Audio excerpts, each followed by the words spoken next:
Willow Creek, a quaint lakeside town, was in an uproar. News of the disappearance of 17-year-old Emily Carter spread like wildfire. Emily was known for her free spirit and charismatic personality, captivating everyone around her with her easy smile and cheerful nature. She was the youngest daughter of Margaret and Richard Carter, a respected family in the community. The last time she was seen, Emily was walking along the trail that borders Mirror Lake, a common route for locals, especially young people. It was a summer afternoon, the sun was shining brightly and the lake reflected a crystal-clear blue, surrounded by tall, dense trees that offered shade and a peaceful environment. Emily, dressed in a white t-shirt and denim shorts, carried her favorite backpack, an accessory that always accompanied her on her walks. That day, Emily seemed especially excited. Several friends saw her as she walked along the trail, waving and smiling as usual. They never imagined it would be the last time they would see her. When night fell and Emily didn't return home, her parents began to worry. They called her friends and asked if anyone knew her whereabouts, but no one had information other than that she had been seen on the lake trail. Desperate, Emily's mother Sarah contacted the local sheriff, Jack Thompson, who began an immediate search. Volunteers from the city joined the search, searching every inch of the forest and lakeshore. But there was no sign of Emily. Willow Creek was small, and everyone knew everyone. With Emily's disappearance, speculation began to circulate. Each resident had a different theory. Some believed that Emily had been kidnapped by an outsider. In the days before the disappearance, an unknown man had been seen near the lake. This man, whose presence intrigued and unsettled the residents of Willow Creek, was described as tall, with dark hair and a slightly unkempt appearance. He appeared to be camping near Mirror Lake, setting up a small tent in a clearing not far from the main trail. The man was noticed by several people. First, it was spotted by an elderly couple who walked by the lake every morning. They remembered seeing him tinkering with a makeshift fire, his eyes watching the water intently. His presence drew attention because it was unusual in that quiet area, where everyone knew everyone and outsiders rarely appeared without reason. Days later, a group of teenagers also saw him. They were swimming near the shore when they noticed the man sitting on a rock, looking at the horizon. His posture was tense, as if he was waiting or planning something. When the teenagers passed him, they tried to start a conversation, but he responded evasively and soon walked away, disappearing into the trees. No one knew the man's name, and those who tried to interact with him reported feeling uneasy. He didn't seem hostile, but his reserved demeanor and the fact that he wasn't a familiar face in the small town were enough to raise suspicion. He was once seen entering town, purchasing basic supplies at one of the local grocery stores. The store owner, Martha, remembered it clearly. He bought canned goods, water and some candles, speaking as little as necessary and avoiding eye contact. The mystery surrounding the man increased when he disappeared as suddenly as he appeared. One day, his tent was there, and the next, there was no sign of him. It was as if he had never been there. This disappearance coincided with Emily's disappearance, leading many to believe that the two events were connected. The man's descriptions were provided to police, who attempted to trace him but were unsuccessful. There were no records of anyone who looked like that arriving or leaving the city, and no concrete clues as to their identity. The lack of information only fueled rumors and theories. Some locals were convinced he had kidnapped Emily, perhaps attracted by her charismatic and carefree nature. The stranger's presence became a central point in discussions about Emily's disappearance. For many, he was the missing piece of the puzzle, the strange element that could explain what happened on that fateful summer afternoon. But without concrete proof, her story remained just another of the many mysteries that haunt Willow Creek. Others thought Emily had run off with her boyfriend, Josh Miller. Josh was a troubled boy, known in the small town for his history of petty crimes. He was 19 years old and, from a young age, had been involved in fights, theft and other activities that earned him a bad reputation. His parents, the Millers, were hard workers, but they couldn't control their son's rebelliousness. He left school early and spent his days wandering around the city, always with a defiant air and an attitude that denotes indifference. Sarah, Emily's mother, never approved of the relationship. She saw Josh as a bad influence on her daughter, fearing he would lead her down a dangerous path. Sarah tried several times to convince Emily to end the relationship, but the young woman, in love, refused to listen. She saw something in Josh that no one else did, a free spirit, someone who understood her desire to escape the limitations of Willow Creek. Josh and Emily met at school, and the attraction was instant. For Emily, Josh represented an escape from the city's monotonous routine. They shared dreams of adventure and freedom, often talking about leaving Willow Creek and starting a new life somewhere far away. Josh, with his rebellious charm, promised Emily an exciting future, far from the critical eyes and suffocating expectations of her parents.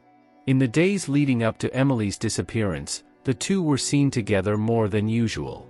Witnesses reported that they appeared to be in a state of constant excitement, whispering and exchanging knowing glances. The night before their disappearance, Emily and Josh were seen at a local cafe, arguing animatedly. The waiter, who knew them well, recalled hearing snippets of conversation about a new beginning and leaving everything behind. These signs led many to believe that the couple had plans to run away to start a new life. The idea that Emily, dissatisfied with her life at Willow Creek and her strained relationship with her mother, had decided to run away with Josh, made sense to many. Some of Emily's close friends knew about her vague plans to travel, but no one really believed she would go through with the idea. Josh, after Emily's disappearance, also disappeared, which further fueled suspicions. He was nowhere to be seen and did not respond to attempts to contact him by his parents and friends. For the police, this coincidence was significant. They began to dig deeper into Josh's past, looking for clues that could confirm the theory that he and Emily had run away together. Emily's parents were divided. Sarah, despite her distaste for Josh, clung to the hope that her daughter was alive and well, even if she had run away. Richard, on the other hand, couldn't accept that Emily had left everything behind without even saying goodbye. He believed something more sinister could be at play. As the investigation continued, theories about Emily's elopement with Josh became one of the most debated topics in Willow Creek. The idea that the two young lovers had left the city to seek freedom and adventure was both romantic and tragic. However, without concrete evidence, this hypothesis remained just another piece of the complex puzzle that was Emily Carter's disappearance. There were also those who suspected something darker was at play. The Carter family was secretive, and rumors of dark family secrets had circulated for years. Some residents believed that Emily may have discovered something disturbing, prompting her to disappear to protect herself. There were many conspiracies surrounding this disappearance. Jack Thompson, a war veteran with a keen instinct for investigation, knew that every minute was crucial. He decided to start with Emily's boyfriend, Josh. After a brief chase, Josh was found in a local bar. When confronted, he denied any involvement in the disappearance, stating that he had not seen Emily since her disappearance. Her sincere expression and confirmed alibi made Jack suspicious, but without proof, he had to move on. Then Jack turned his attention to the stranger in the lake. He interviewed local and visiting fishermen, but no one knew for sure who the mystery man was. With no further leads, this line of investigation was also exhausted. Desperate, Jack began investigating the Carter family. Sarah was devastated but cooperated with police. However, Emily's father, Robert, seemed more reticent. He was a successful businessman, but his explosive temper was known in the city. Some residents whispered about their links to illicit activities, but nothing was proven.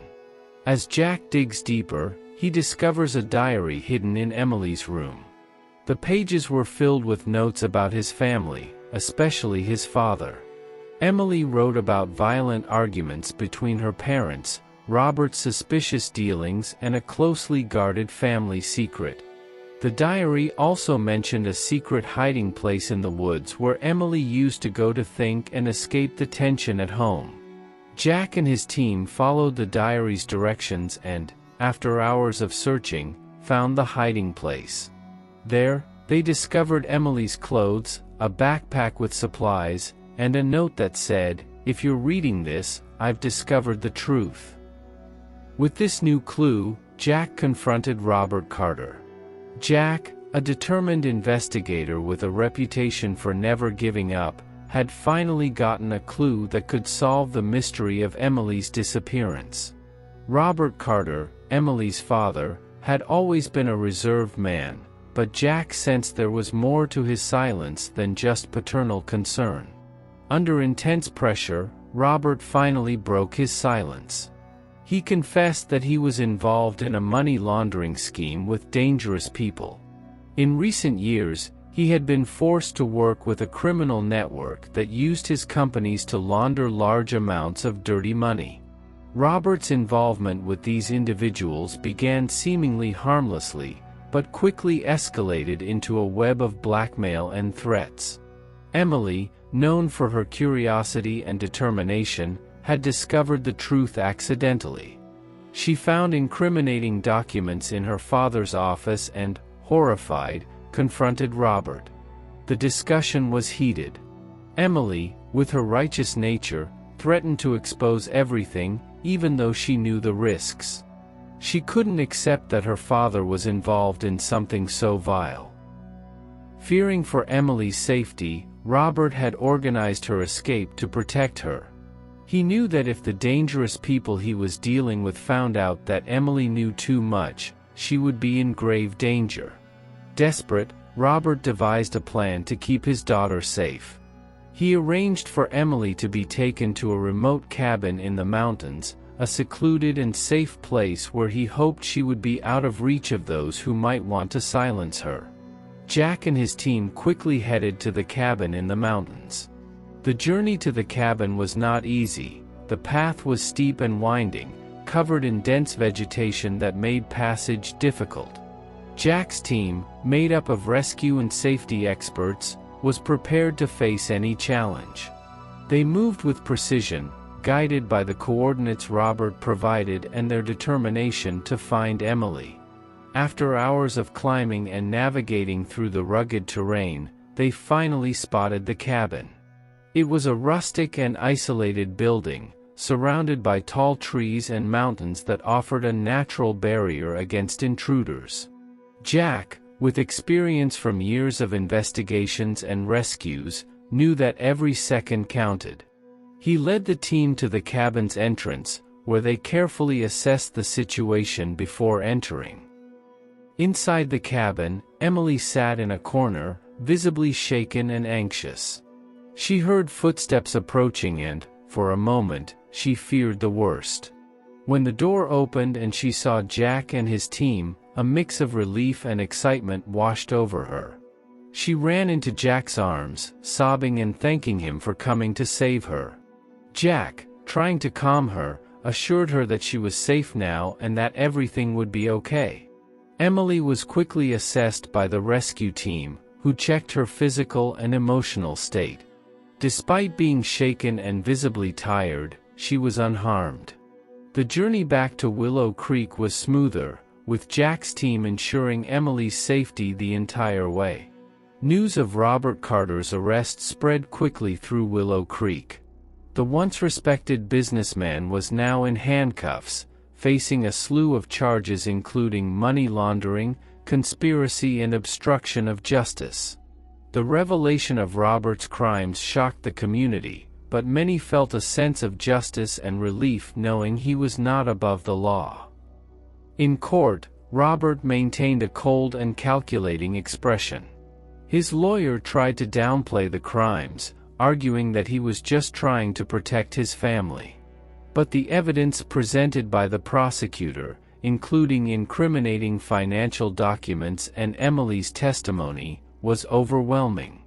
Sarah and Emily sat through each hearing, struggling to maintain their composure as the truth about Robert's shady dealings came to light.